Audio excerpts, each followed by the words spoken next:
The massive ships appeared in Earth's sky on a Tuesday morning. Admiral Kethvar stood on the bridge of his flagship, looking down at the blue planet below.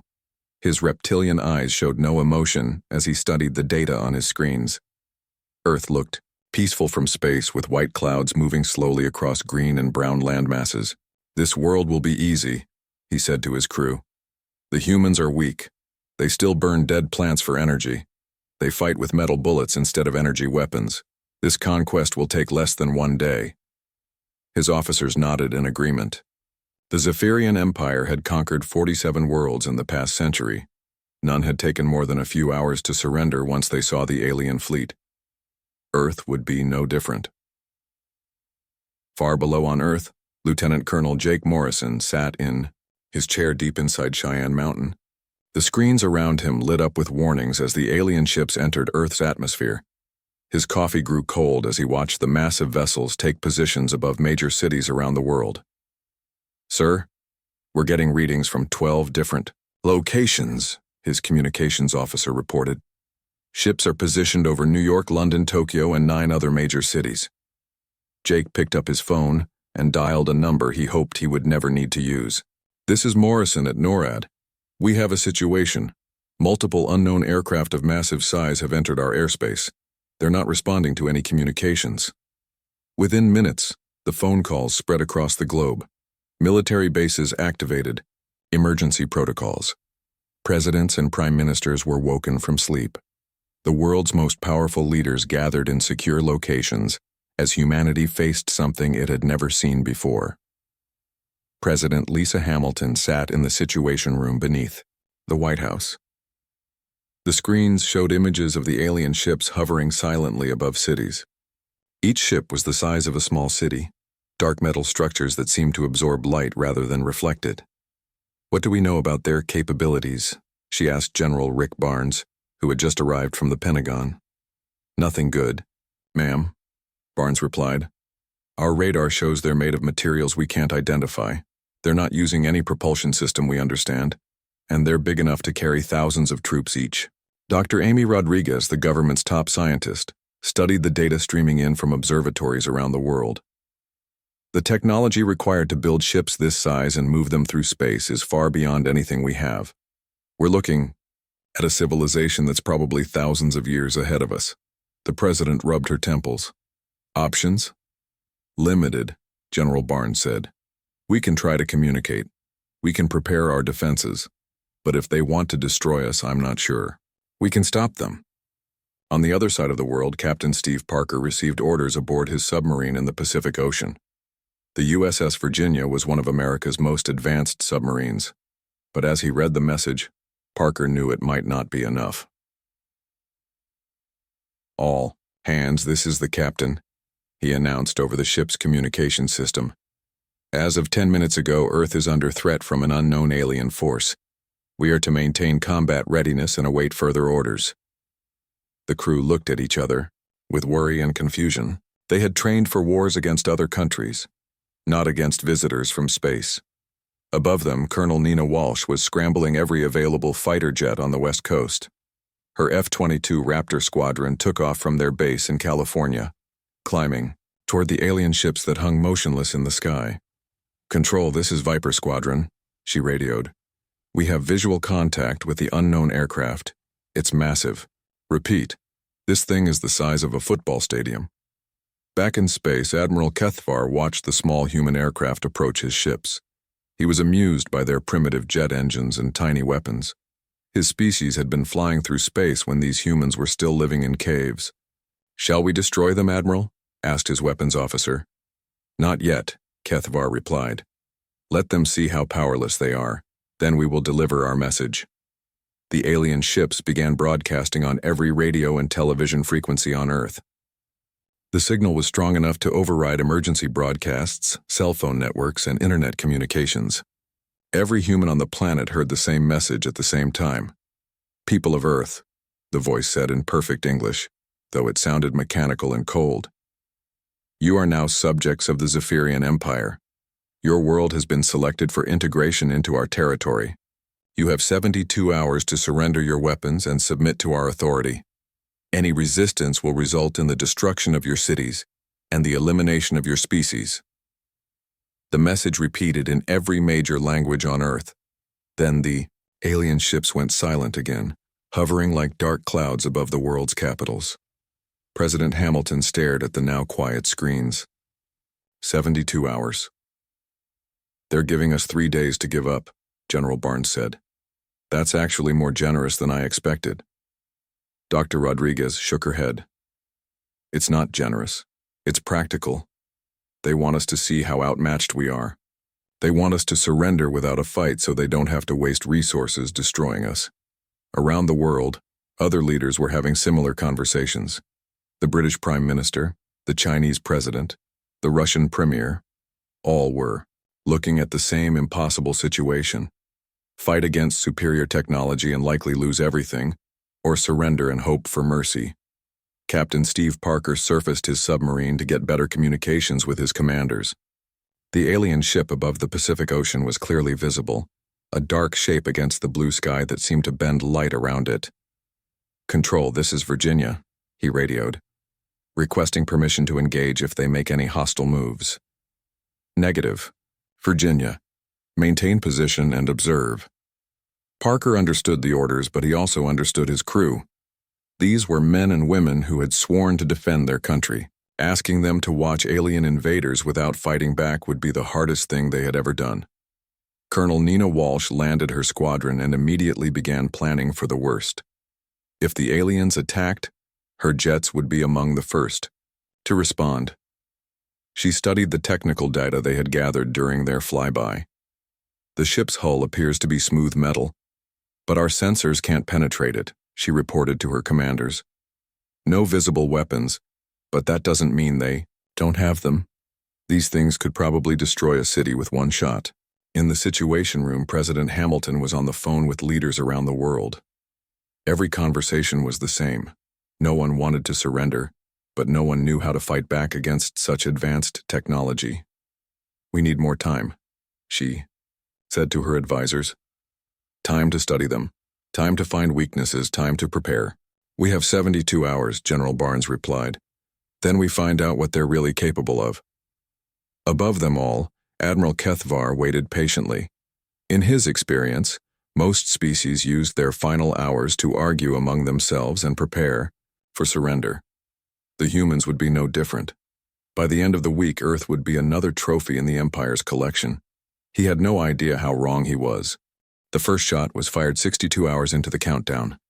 Admiral Kethvar had grown tired of waiting for Earth's surrender. He decided to show the humans what real power looked like. "Target the military base in Nevada," he ordered his weapons. "Officer. One precise strike. Destroy their aircraft but leave the buildings mostly intact. They need to see we can be accurate when we choose to be." The alien ship above North America charged its main weapon. A beam of blue energy lanced down from the sky, aimed at Nellis Air Force Base. But something went wrong. The beam hit empty desert sand instead of the runway. "What happened?" Kethvar demanded. "The target moved, Admiral," his officer replied, confusion clear in his voice. "The base, it's no longer where our sensors said it was." What the aliens didn't know was that humans had been watching them for 3 days. Every time an alien ship moved or turned, human observers noted it. When the ship above Nevada began charging its weapons, radar operators saw the energy buildup. Colonel Nina Walsh had moved her entire squadron 30 miles south just 20 minutes before the attack. Her planes were safely hidden in reinforced shelters when the alien beam turned a patch of desert into glass.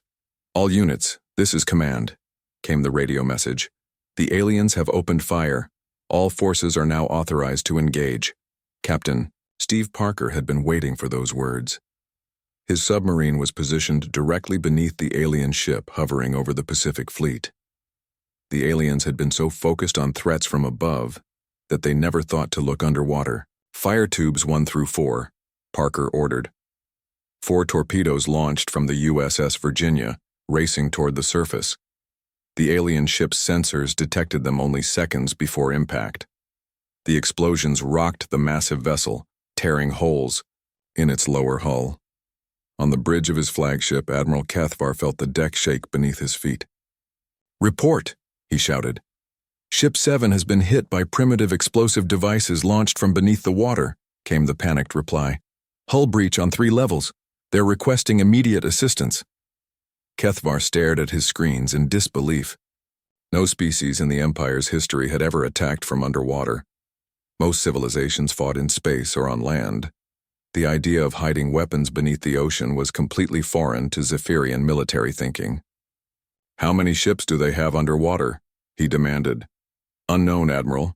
Our sensors cannot penetrate their ocean depths effectively. While the aliens struggled to understand submarine warfare, Colonel Nina Walsh launched her counterattack in the skies above Washington, D.C. Her F-22 squadron came screaming out of the sunrise, flying low between the city's buildings. The alien fighters that scrambled to intercept them were faster and more maneuverable, but they had never fought in an urban environment.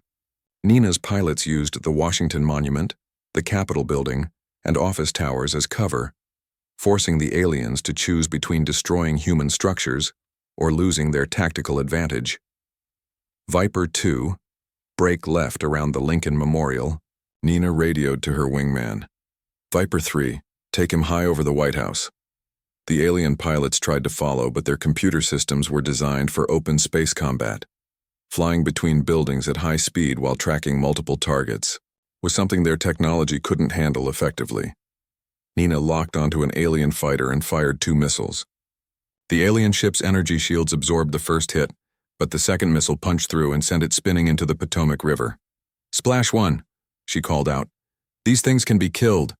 On the ground in Los Angeles, Sergeant Danny Cooper and his Marine unit were fighting a different kind of battle.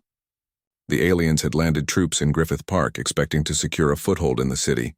Instead, they found themselves facing an enemy they had never encountered before. 3rd Platoon, hit them from the east, Cooper radioed. 1st Platoon, suppressing fire from the observatory. 2nd Platoon, move up through the trees. The Zephyrian ground troops were excellent at fighting in open terrain with clear lines of sight, but urban warfare among trees and buildings confused their tactical systems. Every human soldier looked the same to their sensors, and they couldn't tell the difference between civilians and combatants. Cooper's Marines used this confusion to their advantage.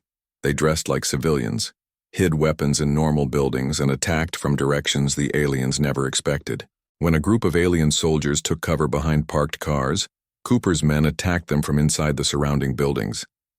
They're not wearing uniforms, one alien soldier reported to his commander. They look like the civilians, but they carry military weapons. How do we tell them apart? The alien commander had no answer. In every previous conquest, enemy soldiers wore uniforms and fought from military bases. These humans seemed to turn their entire city into a battlefield. Dr. Amy Rodriguez was working around the clock in a secure facility, studying pieces of the alien ship that had crashed in the Potomac. What she discovered changed everything. General, Barnes, you need to see this, she called over the secure line. These aliens aren't used to extended combat. Their ships are designed for quick strikes, not prolonged battles. What do you mean? Barnes asked. Look at their ammunition storage, Rodriguez explained. They carry enough energy cells for maybe 6 hours of heavy fighting. Their armor is light, designed to stop energy weapons but not kinetic projectiles. And their communication systems assume they'll always have clear channels to their command ships. Barnes understood immediately. They're used to fighting enemies who give up quickly. Exactly. Every system on this ship is optimized for short, decisive engagements. They've never had to fight a sustained campaign against an enemy that keeps adapting and fighting back. This information reached field commanders within hours. Captain Parker used it to plan his next submarine attack, targeting the alien ship's energy supply lines. Colonel Walsh modified her air tactics to focus on disrupting alien communications. Sergeant Cooper's Marines began using captured alien weapons against their former owners. The aliens were learning that humans were unlike any enemy they had faced before. When a Zephyrian unit destroyed a human position, the humans didn't retreat. They regrouped and attacked from a different direction. When alien technology gave them an advantage, humans quickly figured out how to use that same technology against them. Admiral Kethvar received reports from all fronts, and none of them made sense. His forces were supposed to be winning easily, But instead they were taking casualties and losing ground. "The humans are using our own weapons against us," one commander reported. "They captured one of our energy rifles and somehow built 20 copies of it within hours." "That's impossible," HFY replied. "Their technology is centuries behind ours."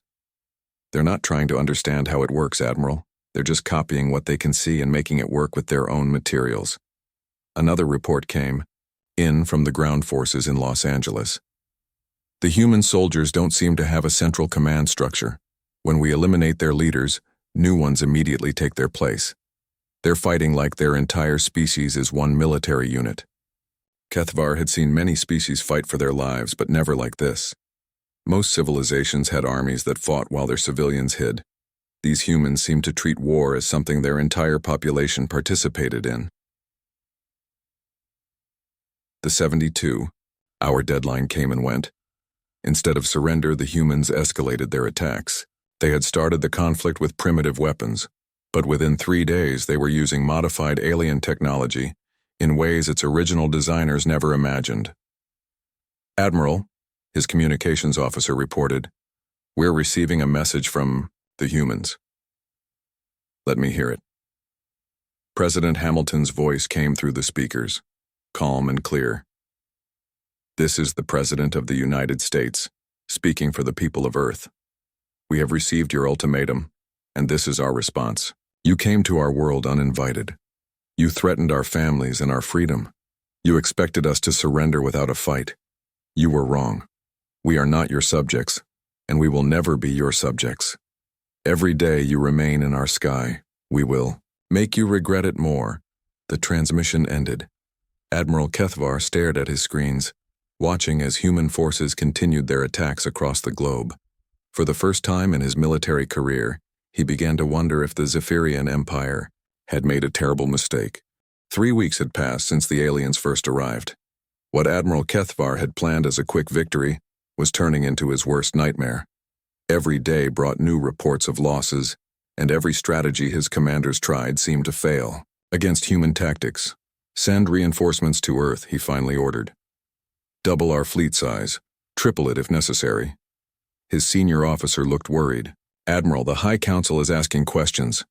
This was supposed to be finished already. Other worlds in the Empire are beginning to doubt our strength." HFY ignored the warning. He had built his reputation on quick, decisive victories. He would not let these primitive humans destroy his career. On Earth, Major Pete Williams had been planning something impossible for 2 weeks. His Special Forces team was going to capture an alien ground base in the Nevada desert. Intelligence reports said the base controlled alien operations across the western United States. "Remember, we go in fast and hard," Williams told his 12-man team.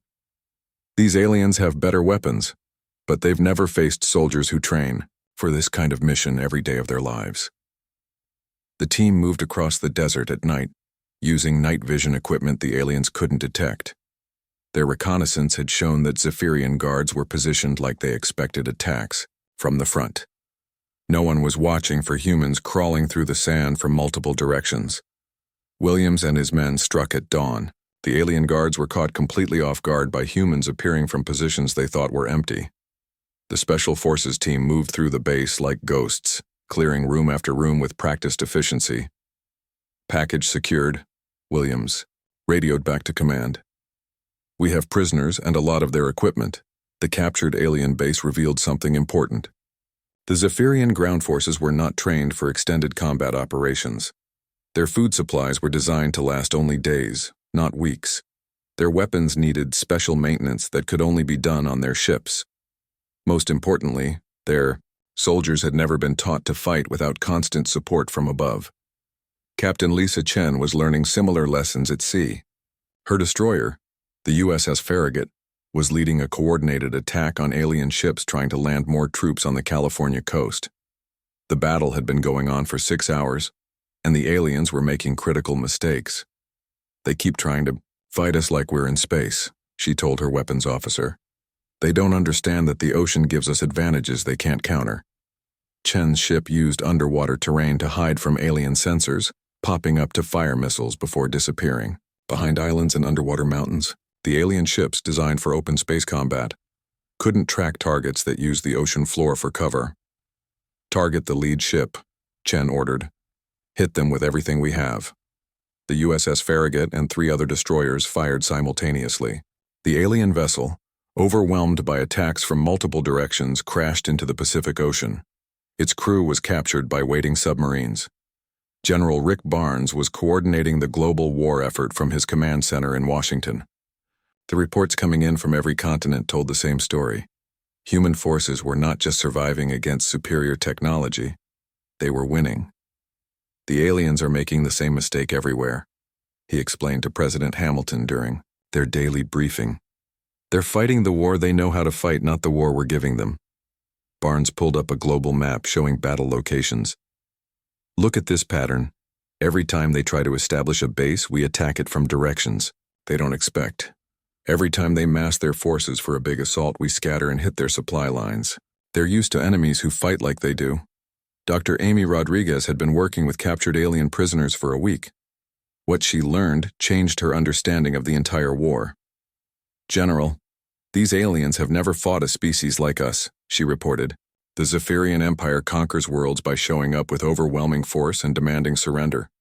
Most species give up immediately when they see how outmatched they are." "But we didn't," Barnes said. "Exactly. And they have no idea what to do when their intimidation tactics fail. Look at their military structure. It's designed around the idea that wars end quickly when the enemy realizes they can't win." Rodriguez showed Barnes the psychological profile she had developed on their prisoners. These soldiers expected to be home within a week. They brought personal items for a short deployment. Their families are waiting for them. The longer this war continues, the more it damages their entire military system. The truth was becoming clear. The Zephyrian Empire was not as powerful as it appeared. It was a house built on the foundation of easy victories against enemies who surrendered quickly. Against an opponent who refused to quit, the entire structure was falling apart. Staff Sergeant Maria Santos discovered just how fragile the alien empire was when her unit overran a Zephyrian command post in Colorado. The intelligence they captured painted a picture of an empire in crisis. "Look at these communication logs," she told her intelligence officer. "The aliens are getting reports from 12 different species within their empire. Half of them are asking why this war is taking so long. Some are even questioning whether they want to stay in the empire at all." The communications revealed that the Zephyrian Empire held together because member species believed it was invincible. The longer the Earth War continued, the more that belief was shattered. Some species were quietly preparing to leave the Empire, if the humans actually won. Colonel Nina Walsh was now flying modified alien fighters alongside her human pilots. The captured alien technology had been reverse-engineered and improved by human engineers, who understood combat in ways the original designers never had. "The alien fighters are faster than ours," she explained to her squadron, "but they're designed to fight in formations. When we break their formations and force them into individual dogfights, human pilots win every time." Her squadron had shot down 47 alien fighters in the past week. More importantly, they had captured enough intact alien craft to build a hybrid human-alien air force that was superior to anything either species had created alone. Captain Steve Parker was commanding not just his own submarine now, but a whole fleet of hybrid vessels. Human submarines equipped with alien sensors and weapons were hunting Zephyrian supply ships throughout the solar system. "Contact bearing 090, his sonar operator reported. "Large alien vessel, probably carrying supplies to their ground forces. Attack formation," Parker ordered. "Remember, they still don't know how to fight underwater." The alien supply ship tried to escape when it detected the human submarines, but it was too late. Torpedoes launched from 4 different directions, and the vessel was destroyed before it could send a distress signal. "That's the 5th supply ship this week," Parker's executive officer noted.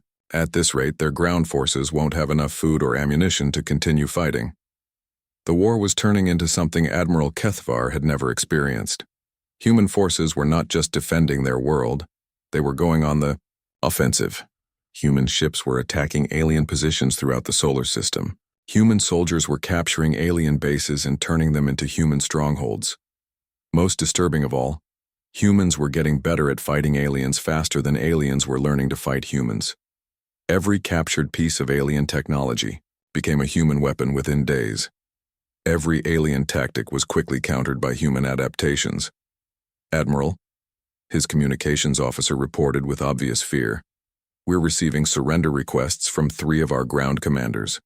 They say they cannot continue fighting without massive reinforcements." Kethvar stared at the message in disbelief. Zephyrian soldiers did not surrender, they fought until victory or death. The idea that his own officers were asking to give up was unthinkable. "Denied," he said firmly. "Send more ships. Send everything we have available." But privately, Admiral, Kethvar was beginning to realize that the Zephyrian Empire had made the worst mistake in its history. They had attacked a species that treated war not as a temporary disruption, but as a way of life they had perfected over thousands of years. Key, humans were not just fighting for their survival. They were fighting to win, and they were very good at it. 6 months after the first alien ships appeared in Earth's sky, Admiral Kethvar faced the most humiliating moment of his career. Half of his fleet was destroyed or captured. His ground forces were trapped in small pockets, running out of supplies. Worst of all, humans were now attacking Zephyrian positions on the moon and asteroids. "Admiral," his aide reported quietly, "the High Council is calling for you." Kethvar knew what this meant. The Zephyrian High Council only called military commanders during disasters. He activated the communication link and saw 12 different alien faces staring at him from the screen. These were the leaders of the 12 species that made up the Zephyrian Empire. "Admiral Kethvar," spoke Council Leader Vorth, a tall, insect-like being with compound eyes. "Explain to us why this simple conquest has become a disaster that threatens our entire empire." Kethvar straightened his uniform. "Council Leader, the humans are not like other species we have conquered. They possess military capabilities we did not anticipate." "They have no space fleet," interrupted Council Member Zax, whose blue skin showed his anger. "They had no energy weapons. They were burning fossil fuels when we arrived. How could such primitives defeat our forces? Because they fight differently than any species we have encountered," Kethvar replied. "They do not surrender when outmatched. Instead, they adapt and escalate. They turn our own weapons against us. They fight as if their entire civilization is one military unit." The council members looked at each other with growing concern. Reports were coming in from throughout the empire. 3 member species had already announced they were considering leaving the Zephyrian Empire.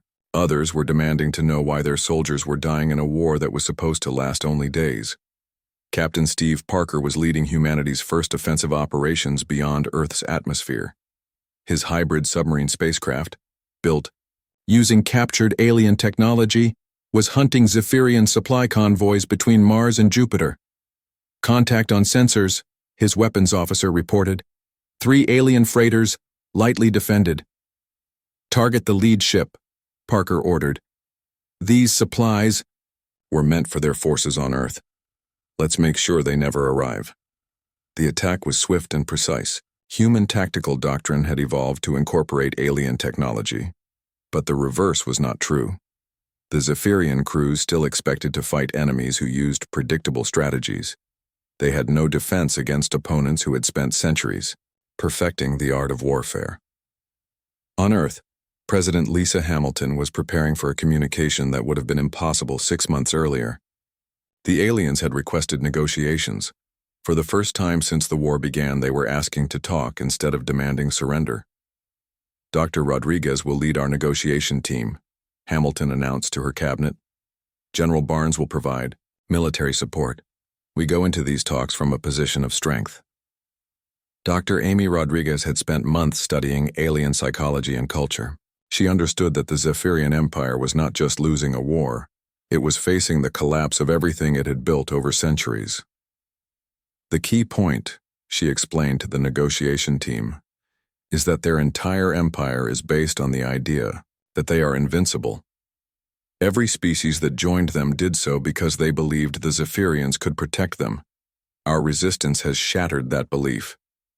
The negotiations took place on a neutral space station that humans had captured and converted into a meeting place.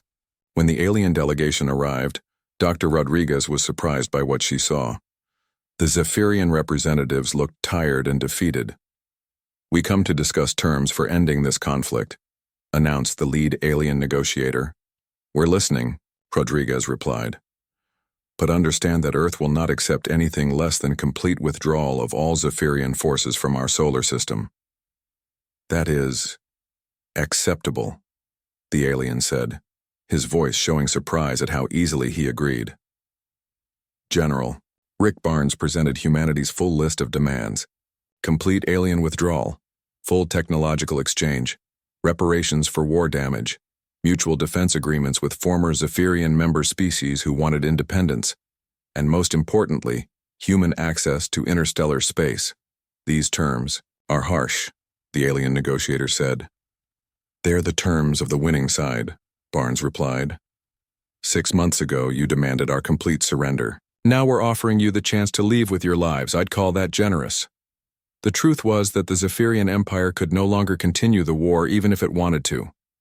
The conflict had consumed resources that were desperately needed elsewhere. 3 member species had formally left the Empire. 4 others were in open revolt. The entire structure that had taken centuries to build was crumbling. Major Pete Williams was now commanding Earth's first interstellar reconnaissance mission. His team's job was to visit former Zephyrian worlds and offer them something the Empire never had: the choice to be free. "Remember," Williams told his team as they prepared to depart, "we're not conquerors, we're liberators. These species have been living under alien rule for generations. We're offering them the chance to govern themselves." The first world they visited was a planet called Kepler 442b, inhabited by a species that looked like large bears with 6 arms. The beings had been forced to provide food and raw materials to the Zephyrian Empire for over 200 years. "You offer us freedom," their leader said to Williams. "But how do we know you will not become new conquerors?" Williams smiled. "Because we come from a world where different groups of humans have been fighting each other for thousands of years. We learned that nobody stays conquered forever, if they don't want to be. We're offering you alliance, not conquest." The bear-like aliens accepted the offer. Within weeks, they had signed a mutual defense treaty with Earth. Other former Zephyrian worlds quickly followed. Admiral Kethvar's final log entry was transmitted to the Zephyrian archives before he retired in disgrace. Future military commanders would study it to understand how the Empire's greatest defeat had occurred. "The humans represent something we have never encountered," he wrote. "They are a species that has evolved through constant warfare. Every aspect of their civilization is designed around the assumption that they will always be fighting someone. When we threatened them, we did not frighten them into submission. We activated thousands of years of military evolution." He continued, "They do not fight to win battles. They fight to win wars. They do not fight to defeat armies. They fight to destroy the will of their enemies to continue fighting. They are not a civilization that happens to have a military. They are a military that happens to have a civilization." Sergeant Danny Cooper stood guard at the newly established Earth Defense Command headquarters. Through the windows, he could see ships that had once belonged to the Zephyrian Empire, now crewed by mixed human-alien teams patrolling the solar system. "Sergeant," called Dr. Rodriguez as she walked past, "how does it feel to be part of humanity's first galactic empire?" Cooper thought about the question. 6 months ago, he had been a simple Marine defending Los Angeles from alien invaders. Now, he was part of something much larger, a growing alliance of species that had chosen freedom over the false security of imperial rule. "It feels like we're just getting started," he replied. The irony was not lost on anyone who had lived through the war. The Zephyrian Empire had attacked Earth expecting to add one more world to their collection. Instead, they had created their own replacement. Species throughout the galaxy were learning that there was an alternative to imperial rule: alliance with a species that had proven that technological superiority was not the same as military superiority. Captain Lisa Chen, now commanding a fleet of hybrid human-alien warships, received regular reports of former Zephyrian worlds asking for human protection. Each new alliance made humanity stronger and the old empire weaker. The aliens made one critical mistake, she told her crew. They assumed that a species without space technology would be easy to defeat.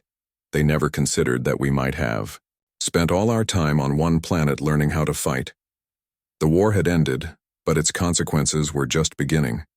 Humanity had not just defended Earth, they had accidentally created the foundation for a new kind of galactic civilization. One based on voluntary alliance rather than forced conquest.